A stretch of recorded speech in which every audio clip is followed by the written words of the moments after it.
கனடாவில் சிறு வணிகங்கள் மற்றும் பல கிளைகளை கொண்ட நிறுவனங்கள் எளிதில் வெளிநாட்டு ஊழியர்களை பணியமர்த்த ஏதுவாக வேலைவாய்ப்பு மற்றும் சமூக மேம்பாட்டுத்துறை புதிய தளர்வுகளை அறிவித்துள்ளது.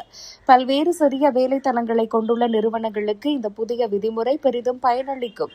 குறிப்பாக குறைந்த ஊதிய வேலைகளுக்கு ஆட்கள் கிடைக்காமல் தவிக்கும் சிறு வணிகங்கள் இதனால் நன்மைகளை பெற முடியும். புதிய அறிவிப்பின்படி 10க்கும் குறைவான ஊழியர்களை கொண்ட ஒவ்வொரு சிறிய ஒற்றை கிளை நிறுவனமும் ஒரு குறைந்த ஊதிய வெளிநாட்டு ஊழியரை நியமித்துக் கொள்ளலாம். குறிப்பிட்ட சில